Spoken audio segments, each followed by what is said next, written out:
Okay, been asked to have a look at the condition of the roof and the gutters at number 25 Eldridge Street in Footscray. This is a double-storey residential development, probably around 50 or 60 years of age, and it does retain the original terracotta tiles. Now, I've been informed that there's been pretty much frequent issues of water ingress on this roof. I think one of the plumbers that's been out here has recommended that it be replaced. I tend to agree, not so much because the tiles are on their way out, which they are, but the pitch of the roof is under what the manufacturers would recommend.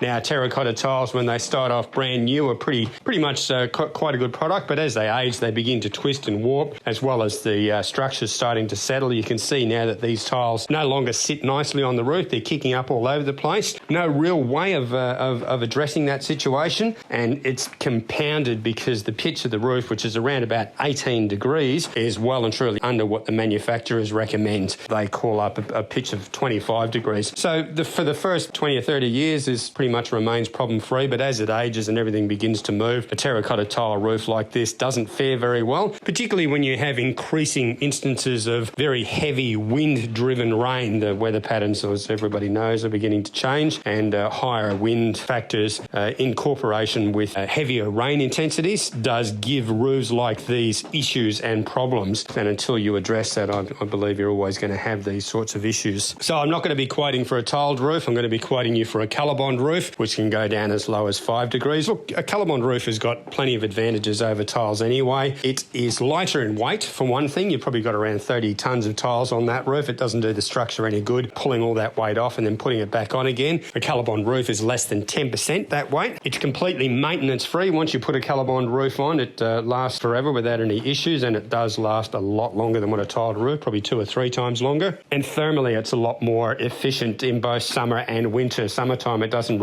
retain the heat like those tiles do, and it also doesn't allow heat to escape in winter, so it's a lot more economical to both heat and cool the building. So that will be my firm recommendation, and obviously what the scope of works will include. But there is another problem that you've got, and that's with the guttering. This is a new line style gutter, a fascia gutter it's called. One side has been replaced, although it is non-compliant, as is the other side. This guttering, unfortunately, all gutters, the back is lower than the front, but this one doesn't have a fascia or any overflow control, so the water, when it does fill up, floods back into the eave cavity, and that's why your eaves appear to be in such poor condition. By the way, the eaves are okay, they just require painting, but there's plenty of evidence of water flooding into the eave cavity by all of the stains and stuff that you can see on them. Unfortunately, what you don't see is the damage that it's doing over time to the rafters, which is what the guttering is secured to. It's pinned on or screwed onto the timber rafters in the roof, and they will eventually begin to go as a result of this gutter. Now, it's not compliant. You can see by this VBA literature that in June of 2014 they have stipulated that gutters, eaves gutters, which is what this one is, all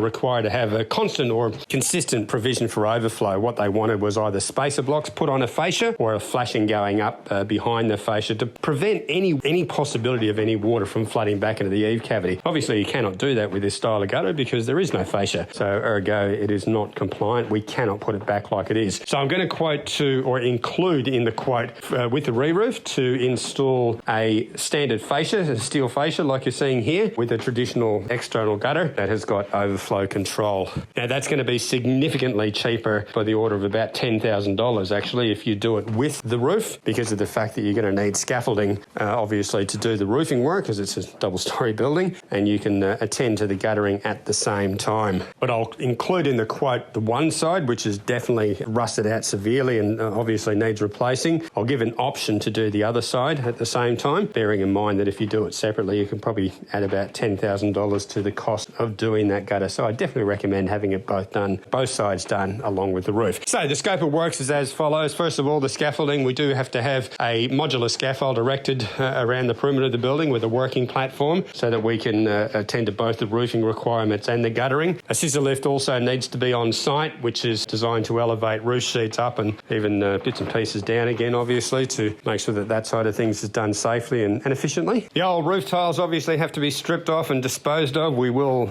strip a section at a time. We're pretty conscious of Melbourne weather events. We need to rebatten this whole frame, roof frame, and we'll be doing that with steel battens like you're seeing here. And then an insulation blanket. Now, this is a thermal upgrade, but it also keeps the building quieter. Probably the only negative associated with Colorbond, if you want to call it a negative, is the sound of the rain on the steel roof. Most people like it, but this actually mutes the noise of that, so it's more of a a background noise rather than a loud banging noise. But obviously it acts as a very good insulator in both summer and winter as well. This type of steel would be a corrugated or a custom orb is the more marketable name that they've called it these days. And that would be obviously a colour of your choice, but definitely the colour bond is far superior to the zinc. So that's what we'd be quoting you for. And all of the associated flashing, so new barge capping on the front, new roll top ridge capping, and any pipes in the roof would have a new deck type flashing kit. The eave sheets will be retained. We will install a new steel fascia, which would take the place of that new line gutter fascia, and obviously there will be a traditional style guttering. I'm going to install rain heads at the top of each one of those 3 downpipes on each side, and